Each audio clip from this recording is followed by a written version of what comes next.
Hi, I'm Molly, and something really special happened in March of 2023. My newly turned octogenarian mother invited me to meet her in Iceland and spend a week with her there in early May. Funny thing is, I had been loosely researching a trip to Iceland earlier in the year, thinking it might be a bucket list trip someday in the future. Little did I know then that the future was May. In about 2 months' time, researching and booking stuff, we put together a week-long Iceland adventure along the 1,322-kilometer ring road. And what an adventure it was. Let's go! The adventure began with me meeting Mom in Iceland. I took a non-stop Icelandair flight from BWI to Keflavik, leaving around 8:30 p.m. on May 6th. The 6-hour flight was only about 3/4 of the way full, and I had a window seat. There was a gorgeous full moon along the way, which actually appeared blood red over the ocean at one point. Landed around 6:40 a.m. on May 7th, grabbed the fly bus for the 45-minute trip to Reykjavik, and got an early check-in at a hotel so I could actually sleep for a bit more before Mom arrived. Eventually, I met Mom in the hotel lobby around 5 p.m. We hugged and laughed and caught up a bit, but then she needed a rest. While she did, I walked across the street to a place called Lemon. I ordered a tunicado sandwich and Alabama juice of mango, ginger, and apple. The person who helped me was from Spain, and he was really eager to tell me about some places to stop along Ring Road. I headed back to the hotel and got together with Mom to go over the plan for the next day. Our adventure together was finally getting ready to begin. Monday morning, it was rainy and in the low 50s. We packed up, left our luggage at the hotel, and took a taxi to our first stop, Brüð & Company Bakery in downtown Reykjavik. It was a colorful and tiny place which smelled divine, especially on a chilly and rainy morning. With only one place to sit, we grabbed the high stools at a window seat after someone left. We shared a cinnamon bun on the spot and took a couple other goodies with us. After that, we decided to walk up the block to see a mermaid mural, and then we stopped at Reykjavik Roasters for some coffee and tea. While there, we met Mason. He'd been living in the city for about 7 years after moving from Palestine. He shared so much about what he's learned living in Reykjavik.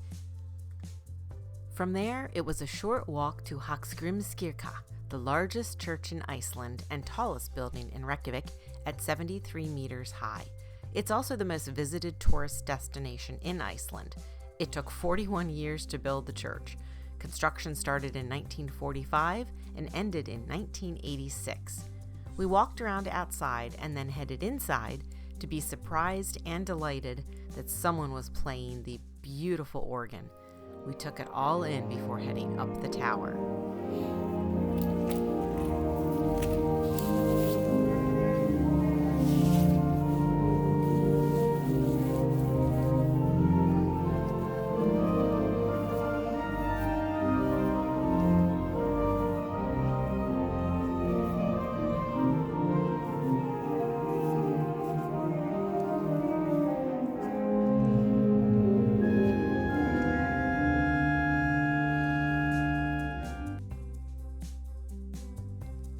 It was a short ride up the elevator to the tower where you could see sweeping views of the whole city. Mom read some of the history of the church before the bells tolled on the quarter hour.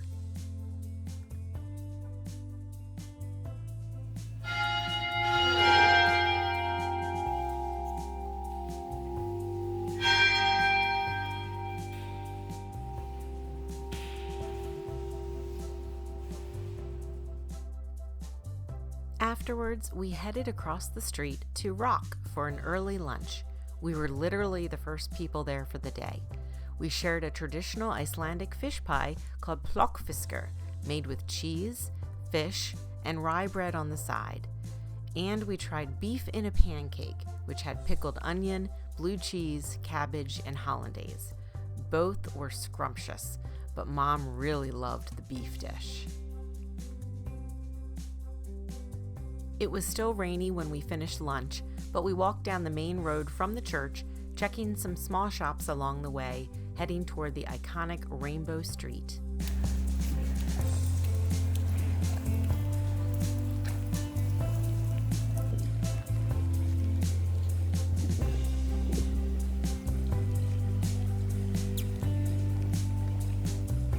From there, we made the 1 kilometer walk toward the harbor, seeing more murals and sights along the way, and stopping briefly at the Reykjavik College of Music, an Icelandic conservatory of music founded in 1930 and the oldest surviving college of music in the country. At the harbor, we visited Solfar, the Sun Voyager sculpture by John Gunnar Arneson, a huge stainless steel sculpture of a boat placed at the site in 1990. It's described as an ode to the sun. It's said that the artist intended to convey the promise of undiscovered territory, a dream of hope, progress, and freedom. Just beyond Sun Voyager is Harpa Concert Hall, a show-stopping landmark and cultural arts center that opened in 2011 and houses several musical companies. We couldn't stop looking up at all the mirrored reflections. If it had been a sunny day, that place would have sparkled. Fast forward to arriving at a bonus grocery store in our rental car. We had gotten a taxi from Harpa that took us to Blue Car Rental, and from there we drove back to the hotel to get our bags before stopping here to buy some food for the road. Driving really was a breeze in the city. And then it was time to eat again. One place highly recommended was Messin Seafood Restaurant. We had made reservations in advance, and I'm glad we did. Even for a Monday at 6:30 p.m., they were busy and turned people away without reservations. We had a great table by the window, and the vibe was totally laid back. We both ordered a fish pan, where they just bring you the dish in the pan in which it was prepared. Mom got the Atlantic wolffish with mushrooms, white wine, and cream. I got Arctic char with cherry tomatoes, almonds, and honey lemon. We were in heaven. We shared each other's dishes and just enjoyed the entire experience.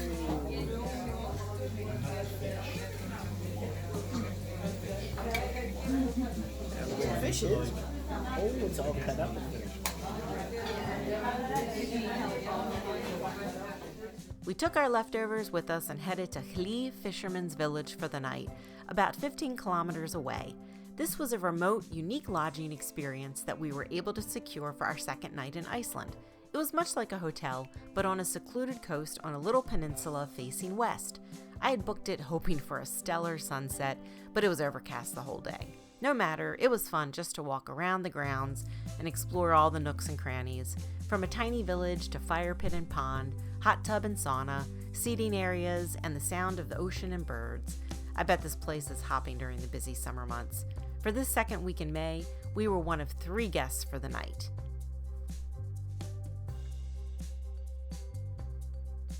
Something to note that applied here for us for the first time.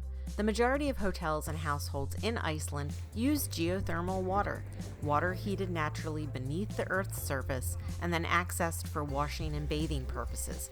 Here and at other places where we bathed using geothermal water, we didn't notice too much of a sulfur smell. It was there, but honestly, the hot water felt really great. Another thing worth mentioning is that the tap water for cold drinking water in Iceland, not the geothermal, tastes superb. No need to ever buy bottled water in Iceland. We wrapped up our day and headed to sleep as early as we could, even though the sunset, behind the clouds, was around 10:15 p.m. We headed out Tuesday, May 9th for the Golden Circle. Around 9:15 a.m., we arrived at the Visitor Center of Þingvellir National Park, founded in 1930 as Iceland's first national park and accepted on the UNESCO World Heritage List in 2004. The area is connected to the volcanic and fissure belt that runs across Iceland. It's part of the Atlantic Ridge that runs north from the Arctic Ocean and south along the entire Atlantic Ocean. We paid a nominal fee and visited the museum at the Visitor Center, where there was much information about the natural forces in this area, and learned about the history of Alþingi, founded in the park around the year 930. Alþingi formed from the settlers who started to arrive in Iceland around 874 AD and decided to talk out issues rather than fight over them. The museum talks about its ups and downs over time, and it is still in existence today, but headquartered out of Reykjavik.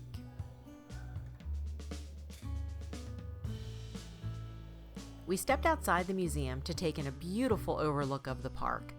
The next stop along Golden Circle was Uxarafoss, but it seemed a long walk away for Mom. So instead, I started off in that direction while Mom enjoyed the warmth of the cafe. It started to drizzle while I was walking, and then I realized how far away the waterfall really was. So I turned around and headed back to Mom, and we got back in the car and back on the Golden Circle for Geyser Park, about an hour's drive away.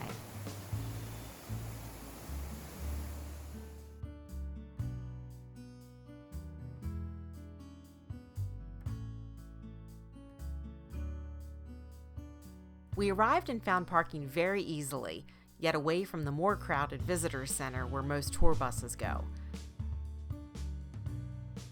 The park itself was easy to navigate with lots of opportunities to see the hot spots along the way.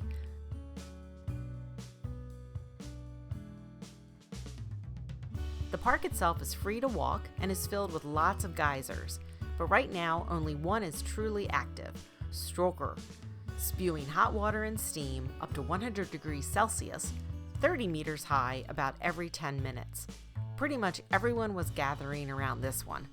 Stroker is a little smaller in terms of its eruptions than Old Faithful in the United States. There's one geyser here, ironically called Geyser, that hasn't erupted since 2000, but it is larger than Old Faithful.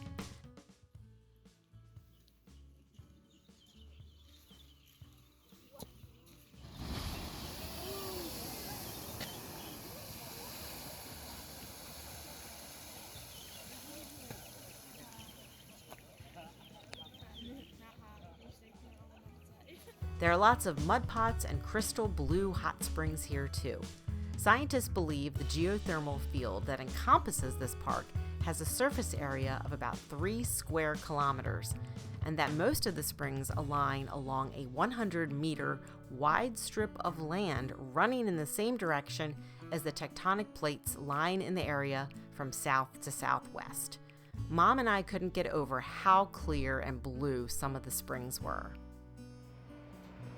Back on the Golden Circle, we headed to Gullfoss, which means Golden Waterfall. It was a short walk to a jaw-dropping moment, literally. What a magnificent 2-tier waterfall. We took it all in from above, but there are walking paths that take you right up to the water's edge. This one really took our breath away.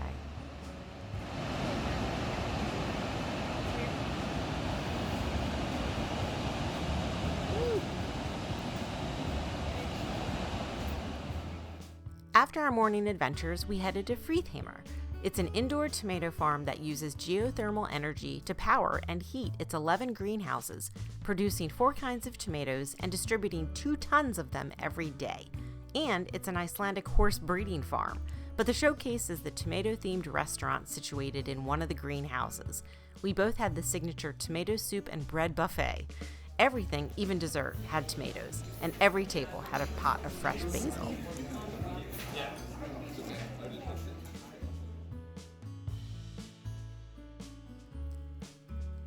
We walked around afterwards and saw people working along the hydroponic tomato plant aisles. It was warm and bright and smelled so earthy and fresh. There were bees hard at work all around. Such a really neat place along the Golden Circle to grab a bite to eat. This place does book out ahead of time, so be sure to make a reservation if you head this way.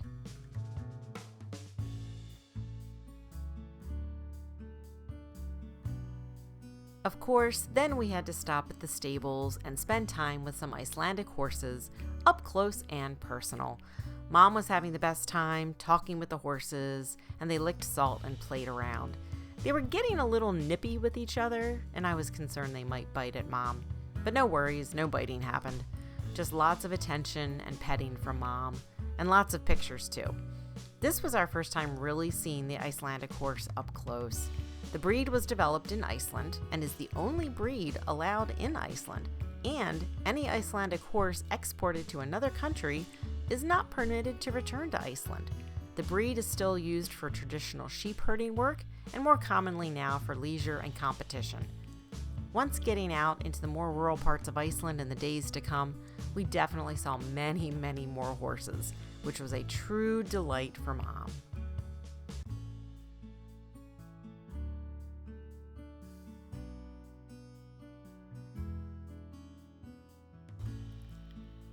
Next up was Kirid Crater, a volcanic crater lake with stunning blue-green water with a red lava rock backdrop. There was a small entrance fee to help maintain the site, since it's technically on private property. We walked up the short path to the general viewing area to take it all in. You could also easily walk around the rim to see the whole lake at different points of view. I walked up the rim just a bit to get a little different perspective of the lake. And you can walk down to the water's edge, which many people were doing, skipping rocks and just hanging out down there. The crater is about 6,500 years old, approximately 55 meters deep and 170 meters wide, and is made up of a unique red volcanic rock. It was another interesting spot to visit along our travels for the day. We finally got onto Route 1, the actual ring road, and headed for silliness, a 60-meter tall waterfall that you can also climb behind. We took pictures, and then I got on my waterproof shoe covers and headed behind the falls.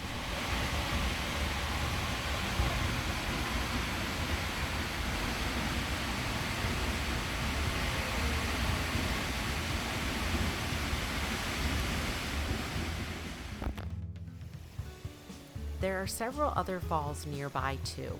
One is more popular and a bit hidden down a trail, but we enjoyed another one close by instead. This spot is unique in that you can actually see the falls along the coastal drive from a distance. We enjoyed our time here at the end of the day.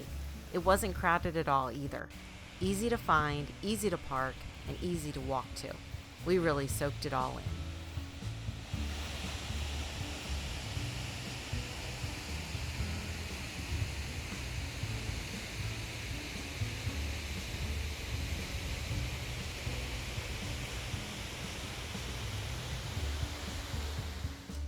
On our way to our place for the night, we stopped to get a photo with a giant puffin. We were very close to the Westman Islands, right off the south coast, where puffins are known to migrate and nest there, so it's a really big attraction. Our place for the night was Brugge Guest House, right off Route 1 and 10 kilometers from the falls. It was a bumpy ride to Brugge, but well worth it. Situated on a farm with a view of the falls we just visited, if you look closely.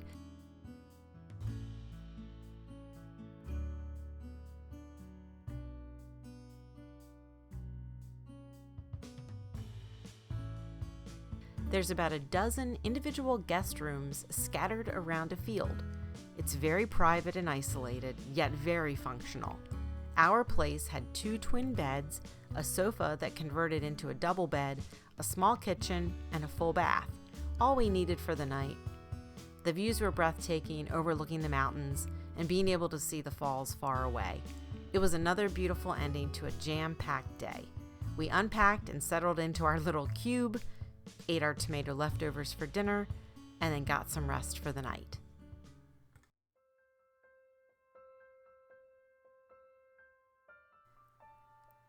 The next morning, we headed out from Brugge onto Ring Road for another day of adventures.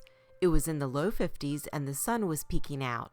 We drove along the south coast of Iceland on our way to see another famous waterfall, Skagafoss. All right, here we are driving on a sunny day. Very sunny day.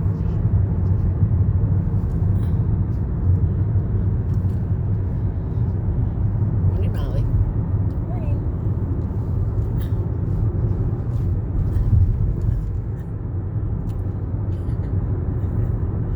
There's some waterfalls coming up. Clouds. The cloud is covering that part of the mountain over there. It's so interesting.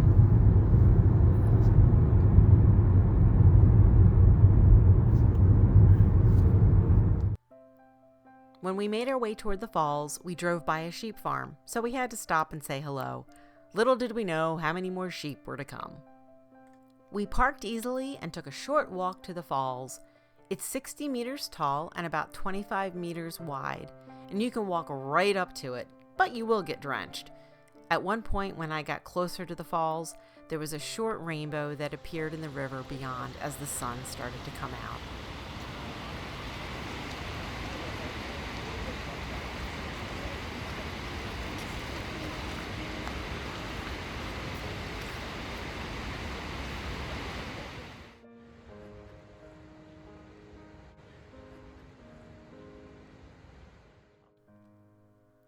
Next door to the falls is a museum called Skolwar. There's lots to see, but we opted for visiting the open-air museum, which had historical and reproduction buildings from the area situated in a village setting, including a typical Icelandic home, farm, church, and school. The sun began to emerge and we enjoyed a beautiful morning, just walking around the grounds and exploring the different buildings, reading stories, and taking in the architecture. At one point while we were in one of the buildings, a bunch of school-age local boys entered. When they saw Mom wearing her Titleist golf visor, they immediately asked her if she played golf and what her handicap was. I was able to start recording a little of their conversation. It was so fun to engage with them. Yes, it is cool here. We play indoors. Indoors? Where do you play indoors? In a simulator. Oh, okay, but not on that course. No. Sometimes. Sometimes? When the weather is good. Okay. Have a great day, you too. Very good trip. How old are you all? 14. 14. Freshman? Wonderful. Have a Freshman? great day. And thank you for your hospitality. I love it. It was time to head to our next destination, Reynisfara Black Sand Beach. What a treat this was. On the southern part of Iceland and right off Ring Road, it's very easy to get to with great parking. The waves were huge and crashing. There were rock stacks in the ocean, covered slightly with a misty haze as we walked onto the beach. There was an enormous mountain and cave with basalt stacks and just stunning panoramas of the ocean. There were lots of warnings about sneaker waves, waves that literally sneak up on people. And we definitely saw this happen. People would be down near the beach and near the mountain and taking photos by the cave area. And the next thing you knew, waves crashed all over them. No one was injured that we saw, but plenty of people have been over the years here. We just strolled on the beach. Mom found a great rock to take it all in. And then the sun came out even more. It was almost like we had the whole place to ourselves.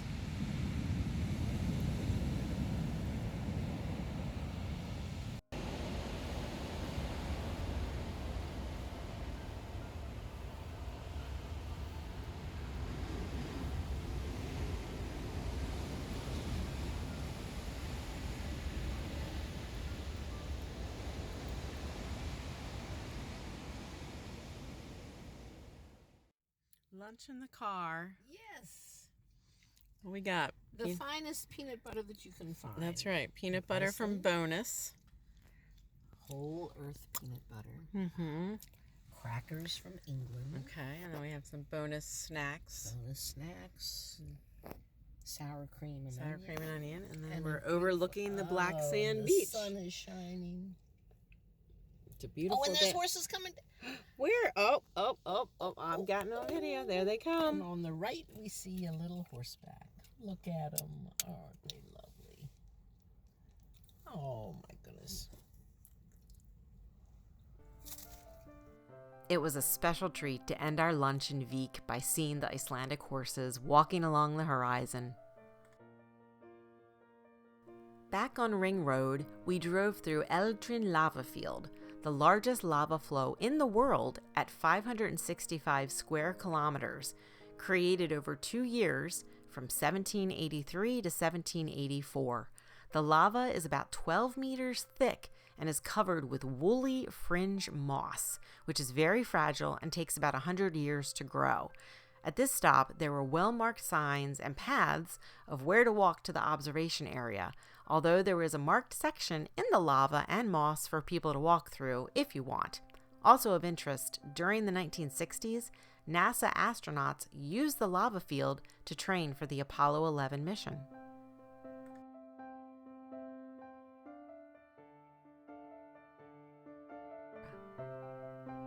Back in the car driving, and then we got our first real sighting of glaciers on a floodplain. We decided to get out and look around. It was really windy.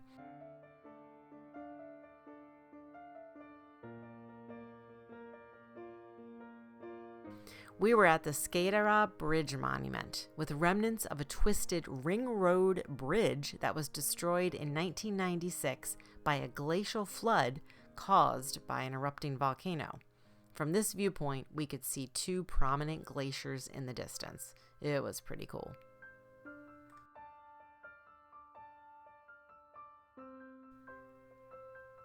And then we popped back on Ring Road and drove further to Yokosalan Glacier Lagoon. Wow, what a sight! Aside from the icebergs in the lagoon, we immediately noticed a bride and groom walking the shoreline with a photographer nearby. When they eventually made their way back up the hill to where we were, we learned that they were from the US and had gotten married that day. And then through even more conversation, we learned that the photographer was from York, Pennsylvania. We took a selfie and exchanged information. So cool. That wasn't the last we saw of the lagoon, but next we headed across the road to Diamond Beach, another black sand beach outside of where the lagoon reaches the ocean. As icebergs float away from the lagoon, they diminish in size and some land on the beach and look like tiny pieces of glass. At first, from a distance, I wasn't thinking much of it, but when I got to the shoreline, it was stunning. The little icebergs, now clear, sparkled against the black sand. It wasn't super sunny this day, but it was still beautiful. Mom didn't make it down the rocky walk to the shore, but she waved from the parking lot to me before I headed back to the car. And then we got another view of the lagoon from a different angle. It actually looked like so many more icebergs there this time around. The sun was still trying to peek out toward the end of the day. We saw lots of birds flying around and some otters or sea lions or something playing in the lagoon.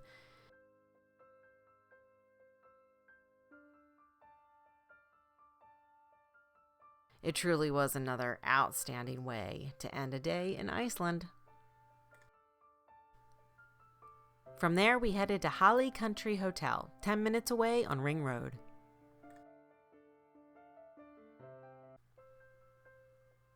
It was a beautiful and quiet spot to rest for the night. The farm hosts a hotel, guest rooms, apartments, a restaurant, museum, and even a glacier touring company. There were sheep and goats along the southern coastline pastures. What a view they have. It was more crowded than any of the other places we had been so far for lodging, but it makes sense based on where it's located.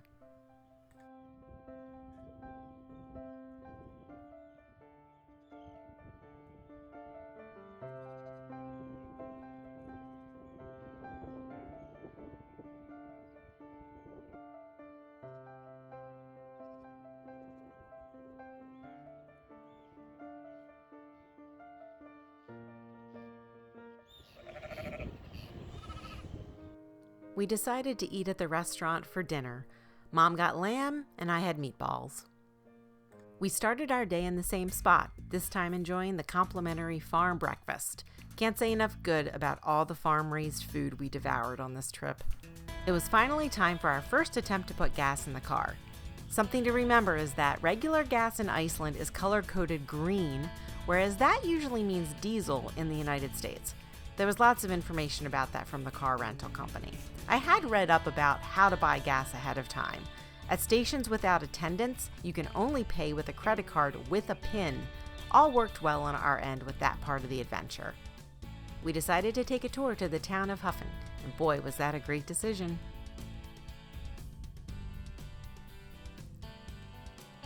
We headed straight to a viewpoint, although we did detour to try and find a church, but were relatively unsuccessful. At this viewpoint, there was a spectacular 360-degree view at this southeastern town on the coast. Glaciers, ocean, and town all around. And it was sunny and in the low 50s. On the way into town, we saw a sign for a golf course, so we decided to visit on the way out. There, we were greeted by Christine, who was lovely enough to share about the club and the 9-hole golf course. It had just opened for the season on May 1st, and it will likely stay open through October, she said. She let Mom borrow her club and take some swings, overlooking the course and the glaciers and the water. It was just spectacular. Golfing is a very big sport in the country, which is something that took us by surprise.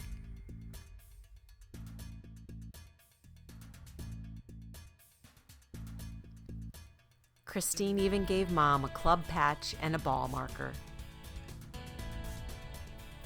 Back on the road, we went through our first mountain tunnel.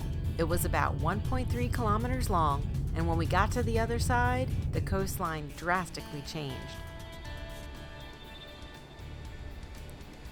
We jumped out at an overlook spot to take in the rugged coastline and the rocks.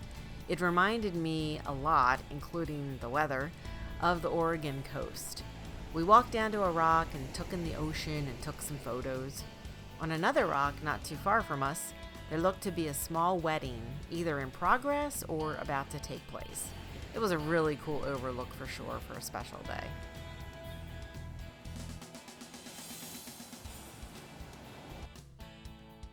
Along Route 1, there are a lot of single-lane bridges like this one. Thankfully, since it seems to be gray and overcast a lot, there are blinking lights at either end of the bridge to help with crossing. Basically, whoever is at the bridge first goes, even if there are others waiting on the other side. It keeps the flow going. Then we discovered a secret highway waterfall. So we got out and explored it a little bit. There was only one other person there. We decided to walk down to the water's edge, into the stream, and touch the glacial water.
We headed into the town of Diupifor, another fishing village along the way, to stop and eat a bit. Into town, we passed by the schools and athletic fields. To our surprise, there were some caribou grazing in the field. We drove next to them to try and get a better look, but they kept walking away from us. Go figure. Once into town, we parked in a spot at the Hotel Framtid, overlooking the small harbor. There was a really cool mural to the right of us, and there were fishing boats going in and out for the day. We tried to find a couple small shops we saw online to visit, but didn't have much luck. Seemed like a great little place to stay or visit.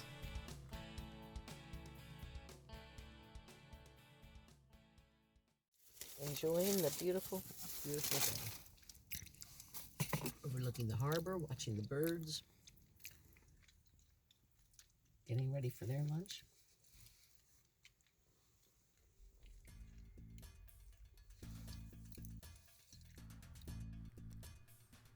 After lunch, we drove up to the local swimming pool, something most towns have. Going to a local pool was highly recommended and on our list, but we just couldn't make it work this time around with our schedule. Next up, we visited a very unique sculpture overlooking the harbor called Egen Igladivik, a set of outdoor artwork by Sigurd Gulmundsson, one of Iceland's leading artists. There are 34 replicas of eggs that represent the same number of nesting birds in the town's district.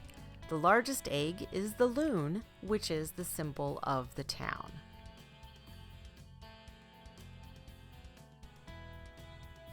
We headed out of town and back along the coast to our next destination.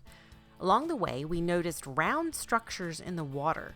Mom and I concluded that they must be fish hatcheries of some sort, which after getting back home, we found out to be true. We were making our way to Sveinstickfoss, a 50-foot waterfall on the Fossa River, the last fall before it empties into the Atlantic Ocean. It was a little hard to find, though. Okay, so Mom's battery ran out, but she wanted a picture of me jogging down this little path on the way to see if this little bridge that I see is actually an overlook to this waterfall.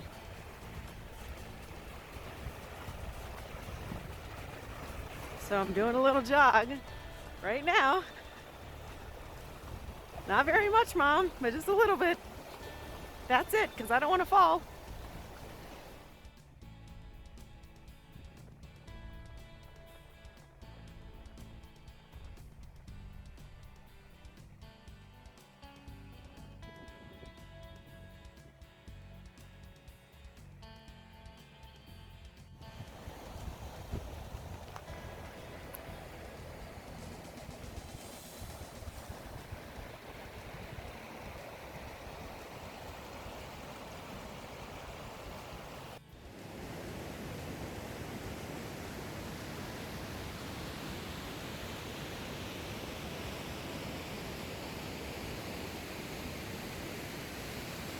This definitely turned out to be a hidden gem.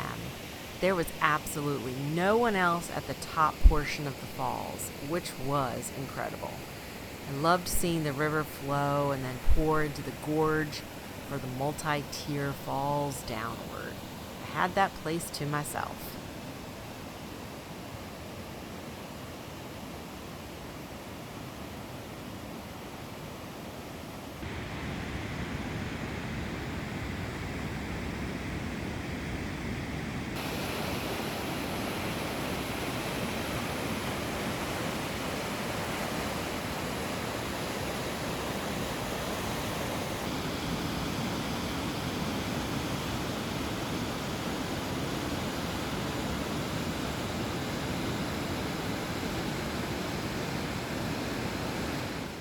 Then I got back in the car and we headed to the lower part of the falls where everyone else was.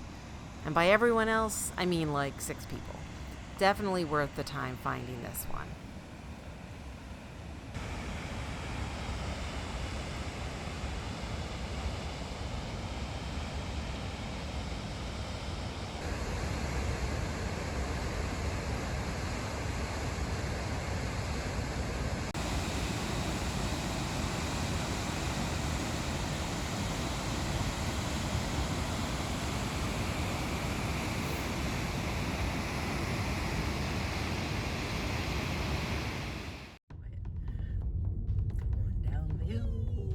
Don't go so fast.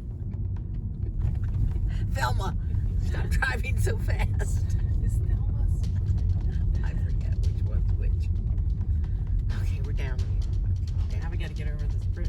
Oh, I don't care about the bridge. Head down the hill. Velma and Louise. What? You're afraid of the bridge? Oh, here's the bridge. Yes. We're all coming from the waterfall we just saw. That's right. Turn left. You know, Google can be tricky and a liar. Our route was to get north to the town of Aljellesteder. Ring Road takes you this way, and on Route 95, about 78 kilometers. Google suggested we go this way, detouring from Route 1 onto Route 939, only 20 kilometers. We started on this route but pulled over quickly once we got onto gravel and saw some bright orange signs we didn't understand. Some kind young men rolled up next to us to see if we were okay and seemed to brush off any fears we may have had. So away we went on a brief journey that turned into fog, nervous laughter, potholes, fear, uncertainty, more fog, snow, and prayers. I'm gonna have some words with Google though. Say, Google, you need to like. Oh, look, he put his brakes on. I know. That's what I put mine on. So, okay. I don't know why he put his. I thought maybe that. Ooh, look at the waterfall. Oh my God! I don't care about a waterfall. It's too bad it's not a clear day. I know. I don't know. I think it might be worse. Do you know what's worse? No, I don't if care. you go on Space Mountain, like if you ride the roller coaster Space Mountain, Yeah. with the lights off, which is the way it is. It has brakes on. Well, it's because There's a tour. Oh my God, what's that? They're probably, They're probably lost too. no, I don't think they're lost. Don't I think open they're your just door. pulling over. He might have a flat Taking a tire. break. No, they're just taking a break. Oh, don't lose him. I'll Where speed is up. he? I see him up Where there. is he? So, oh, the, please, where are you, He's dear right God? there. He's Okay. right there. Okay. So if you go on Space Mountain, and Space Mountain is typically meant to be, it is ridden in the dark, and you can't like see where you're going. Yeah. Like right now. Yeah, because it's pitch black. Yeah. But then if you ride it, like if you go in and you can, sometimes they allow people to go in and ride it with the lights on. Mm-hmm. I think it's because I've watched some videos of people doing that. I think it's fun. We are very high. And We are I in the can't clouds. see anything other I know. than the car in front of me. Thank God, there's a car in front. Well, I hope he doesn't turn off. Well, if he does, you're gonna follow him. Okay. I don't even know where we're going anymore because we don't lost care. our signal. I gotta put it back. I know. Or try to. Are we almost there yet? Sure. I don't know what that's doing. What's what doing? This the navigation is doing. Yeah. Because it can't be right. Turned off. And just like that, we were out of the fog and into clear blue skies. We made it those 20 kilometers. Thank you, God. Coming off the highway from hell.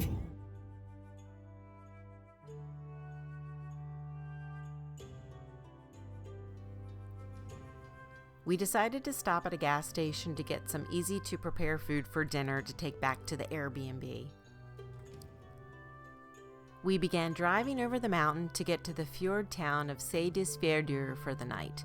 On the way up, we stopped at a point to overlook where we had been. It was magnificent to see the sun out and to overlook the 24-kilometer glacial lake below called Lagerflot.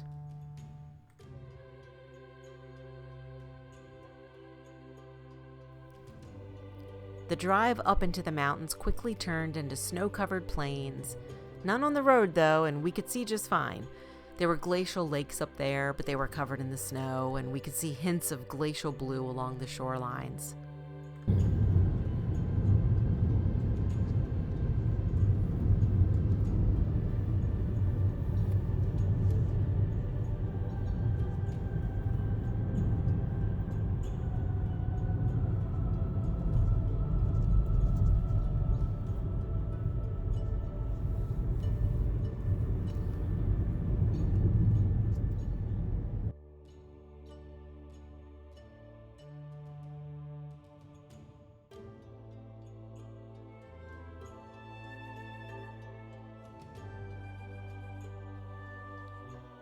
And then, of course, we decided to stop and play in the snow for a little bit.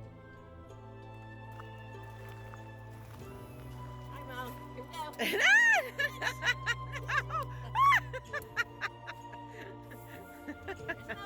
Okay. Whee! Oh, That's good.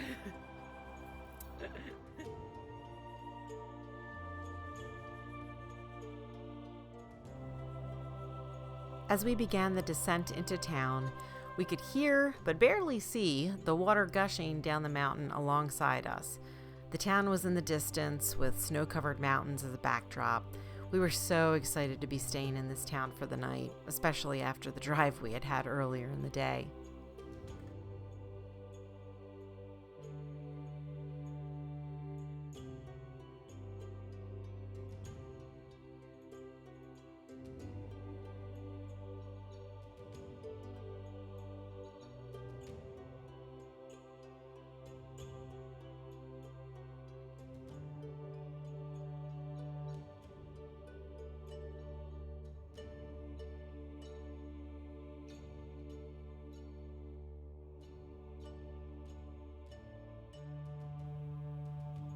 The Airbnb was located right on the fjord with the mountains across the way. At this point in our trip, we were on the east coast of Iceland. It was another breathtaking view. We stopped in town before going to the cottage to check out a few local highlights, including the Powder Blue Church, Rainbow Road, a small lake off the harbor, and other bright and colorful buildings in the vicinity.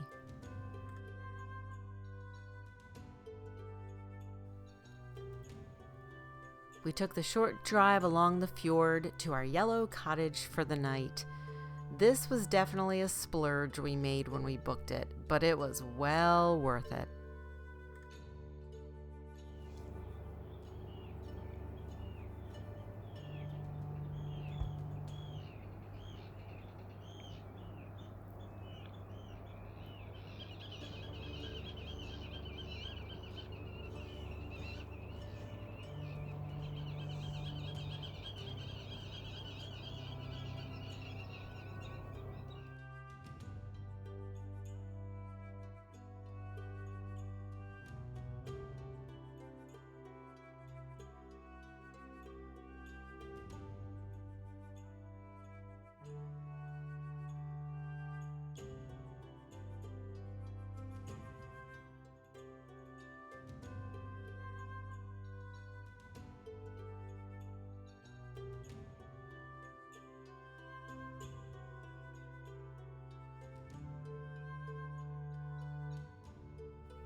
We took it all in and briefly met our Airbnb host, and then we settled in with our dinner and just chilled out for the night.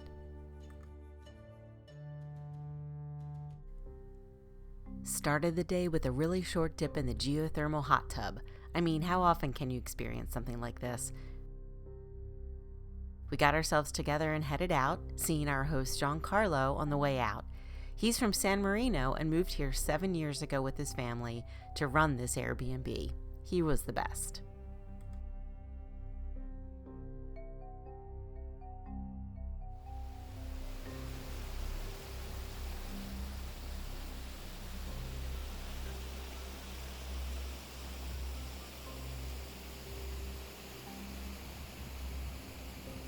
We decided to check out the other side of town before leaving and found a waterfall to explore. Funny thing here, while we were getting ready to walk back from the falls, I noticed a pair of glasses on the ground and picked them up. Figured I'd leave them at the bridge at the road until Mom spoke up and said they were hers. They fell out of her pocket. Good thing I looked down.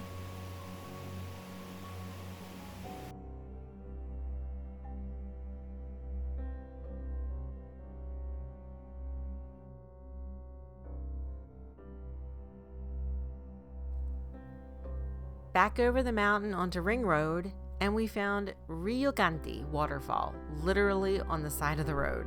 So we jumped out to check it out.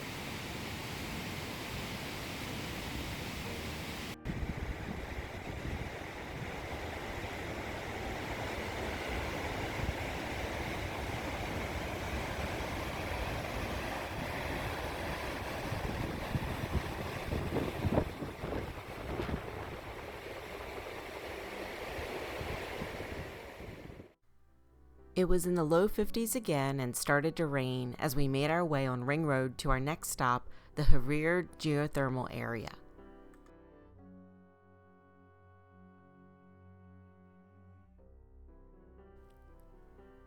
There was a small charge to park here, and there were a good amount of people there, including a couple tour buses, which I was determined during this trip to always get ahead of. Anyway, we walked over to the site, which was an interesting color on the ground and in the mountains. There were people walking along the bottom area and people hiking above to the rim. Yes, it definitely smelled like rotten eggs, but not all the time. It just depended on where you stood. Just like Yellowstone and Lassen Volcanic National Parks, There were lots of bubbling mud pools, hissing fumaroles, and cracked, colorful grounds. We were actually surprised that there were just these loose hanging ropes that acted as the guide as you took your carefully planted steps throughout the area.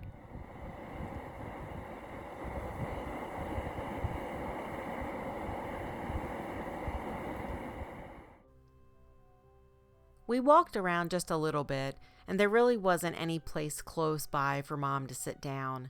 The views, however, were so interesting, with the red mountains in the foreground and the snow-capped mountains in the distance.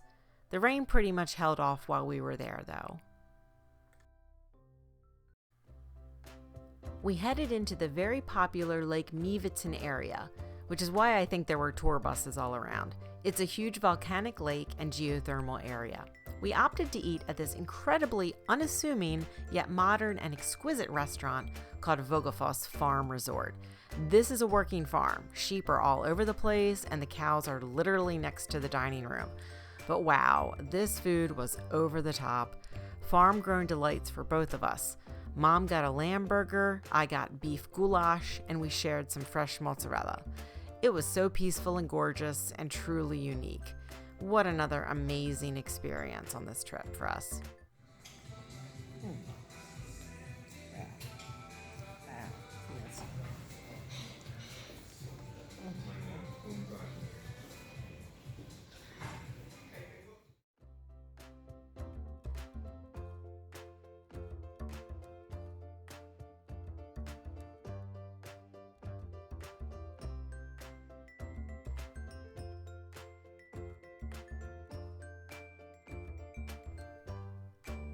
After that amazing lunch experience, we drove the southern perimeter route of the lake, stopping to look at a lava field and the lake from different angles.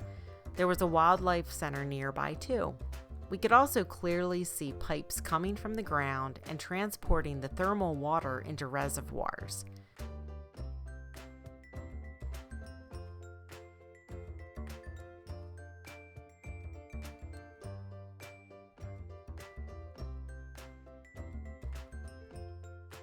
We stopped to see the pseudo craters along the road, a very interesting spot worth exploring for a hike. It was very well laid out with a map and lots of information about the history of these pseudo craters. It was really windy, so I didn't do much except look from the road at the craters.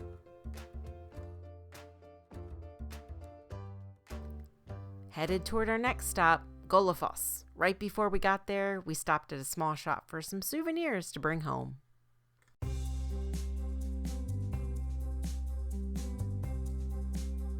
Gollafoss means waterfall of the gods.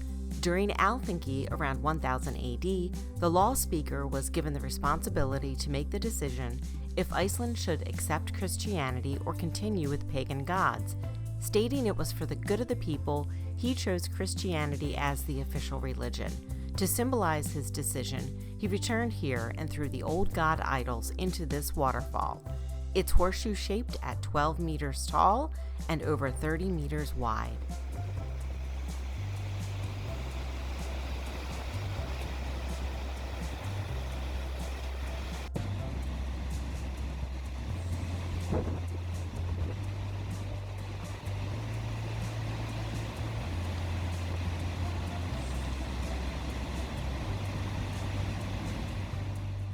We headed back on Ring Road toward Akureyri, the largest town outside of the more populated southwest corner of Iceland, and informally known as the capital of the north.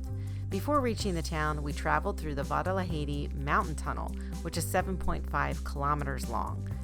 As soon as we got out of the tunnel, Akureyri was right in front of us across the fjord. It was a surprise to see a city as large as this one outside of Reykjavik, especially not having been in one for a few days.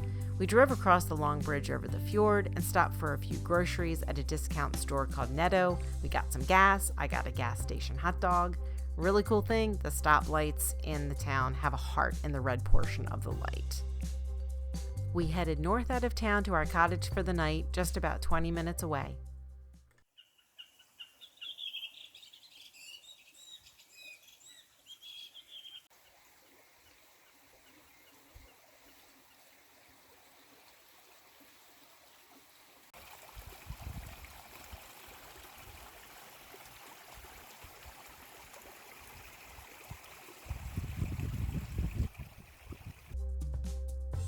We arrived at our Airbnb, which was located at the foot of a mountain with a view of the fjord and mountains on the other side.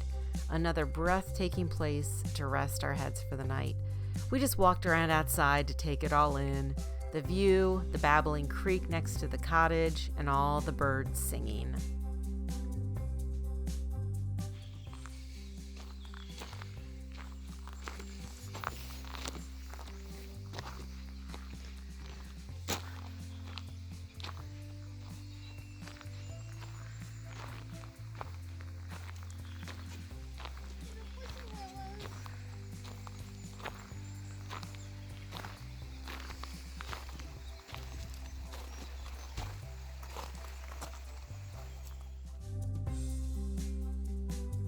The inside of the cottage was lovely too, with the same views of the mountain and fjord. In the host book, there was even information about the geothermal source on the family's land.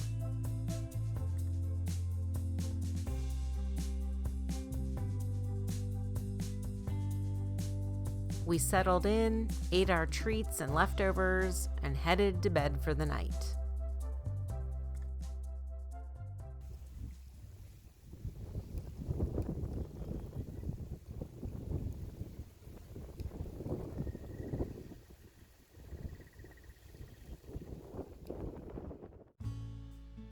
Couldn't waste another opportunity to soak in bright blue morning skies and a geothermal hot tub before hitting the road. We took another long look together on the drive out from the Airbnb of where we were standing and just soaked it all in. This place has got to be spectacular when the northern lights are out.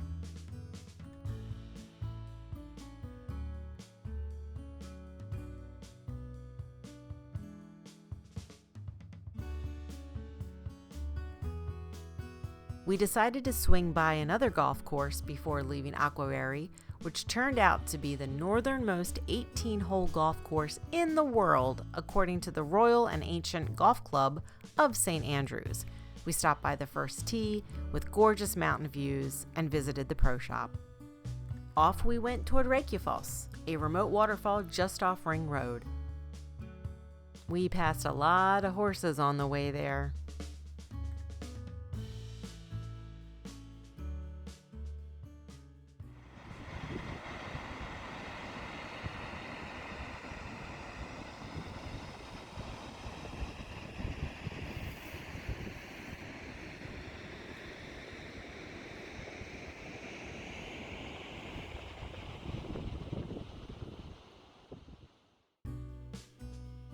It was a little bit of a walk to get to the falls, but it was definitely worth it.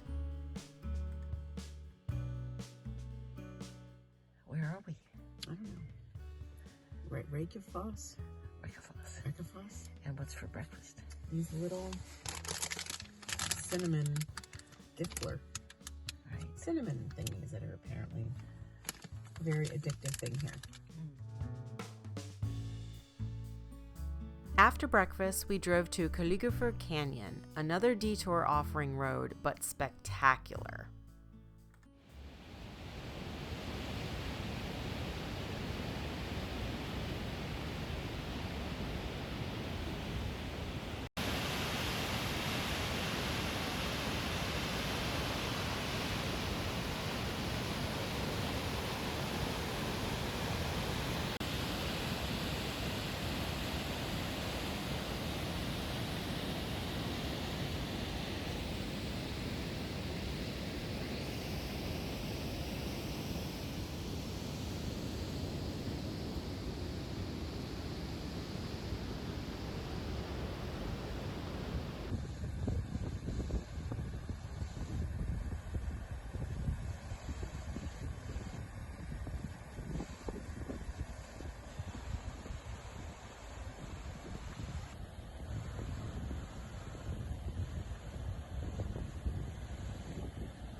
There was a very small parking lot on either side of the bridge, but luckily we got a spot. I can't imagine this place over the busy summer months. After spending a good amount of time exploring all parts of the waterfall and the canyon, and scaring Mom a little with what she thought was me getting too close to the edges, I climbed back up toward the bridge to Mom, who was taking it all in from above. We drove on from the canyon, stopped briefly in another town at a wool factory shop, and then over to Dildar Tungukler, the most powerful hot spring in Europe, with a flow rate of 180 liters of water per second at 97 degrees Celsius. According to Iceland Travel, the scalding water rushes out of an algae-covered rocky outcrop, and there, a fern called the deer fern grows here and nowhere else in Iceland.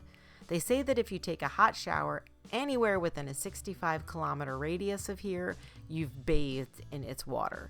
Right next to this spring is a very well-known spa. It really started to rain and was very windy, so I just got out to take some photos and videos while Mom stayed in the warm car.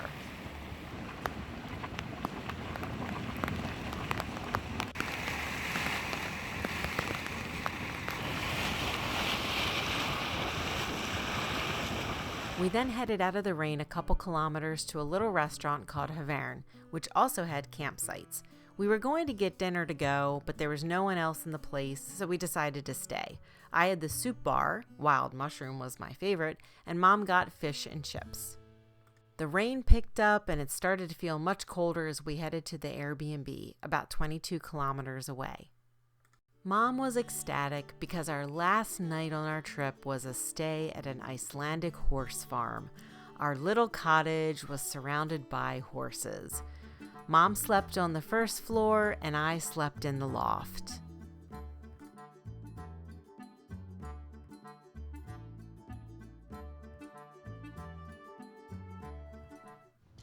While we were getting settled for the night, I got a weather alert through the car rental company. Code yellow for sleet and snow and slick roads into the next day. With that, we decided to change our plans for Sunday and just take it easy. The last morning in Iceland, Mother's Day, we slept in a little bit, but not for long because we had to check out the horses a little more. It wasn't raining now, but it was still overcast. We got a much better look at the whole farm and the valley too.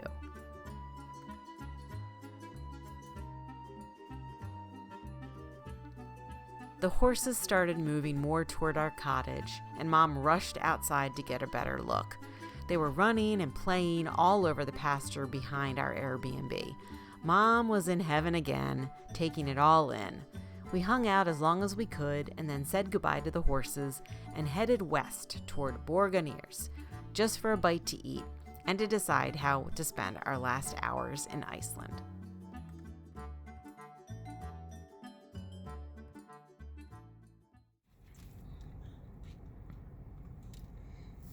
Eating your happy marriage cake, Mom?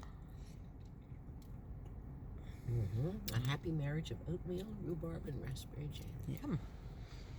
So that's breakfast here on Mother's Day. Happy Mother's Day, Mom. Happy Mother's Day, Mom. Here we are, last time in Iceland, and it's raining, but the sun is out. We're sitting in the car. We got some coffee from the coffee house. We're sitting here, but it has a beautiful view overlooking the water, and it is raining, and the sun is out, and it snowed last night. We're getting it all. It's our last day, getting ready to head on the plane here a little bit later today, and just trying to figure out what we're going to do today, but we're just enjoying some time together. Yay. Skål. Skål. As we sat in the car, finishing our drinks and happy marriage cake, the sun looked like it was trying to make an appearance through the raindrops.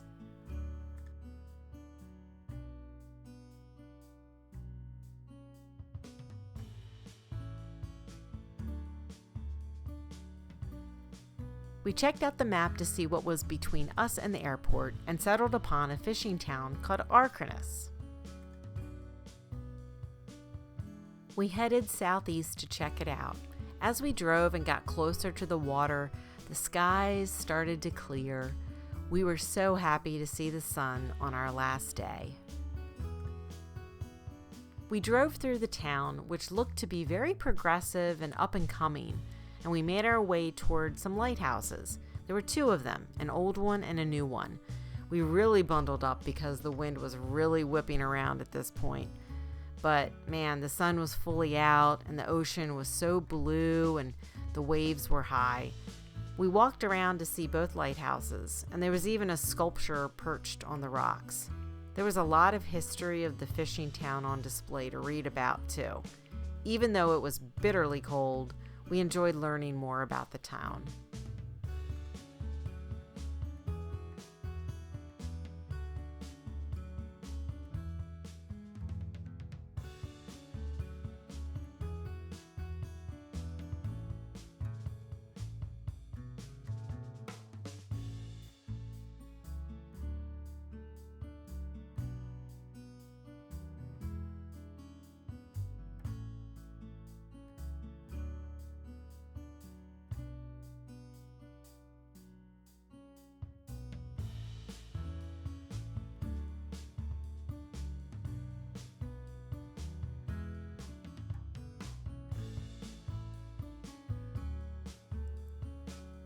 Finally, it was time to head to the airport, about an hour and 15 minutes away. Mom was a little anxious about the time. We got back on Route 1 and went through the Cloudfjordur underwater tunnel, which is 5,770 meters long. We made it to the car rental return and shuttled to the airport. It wasn't terribly busy, but we did have to wait a while for help with getting a porter for Mom to have better access. Finally, Alda arrived, and she navigated that place with such authority and ease. We literally would have been lost and wouldn't have made it home without her. Alda got us right on the shuttle that would take us on the tarmac to board the plane.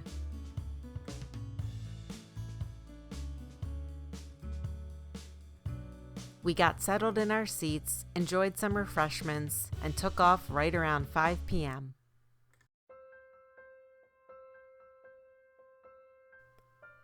What a week it was.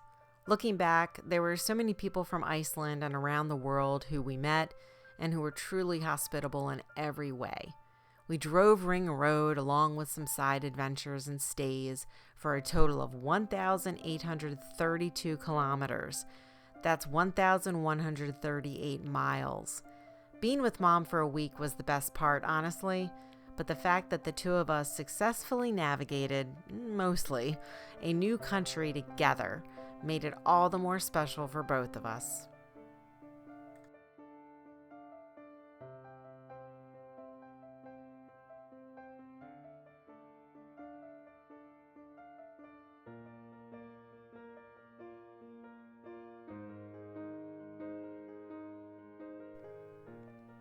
A little into the flight home, I happened to look out the window and saw this.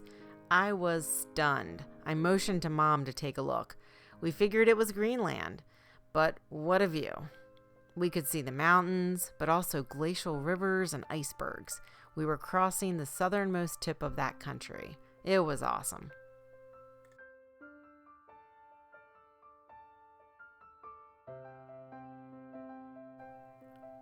The flight home was lovely, with a meal and frequent conversation rewinding the week together.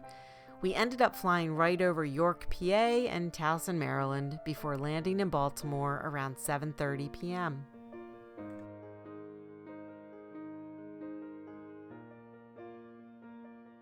Our Ring Road route was ambitious for a week, but we did it.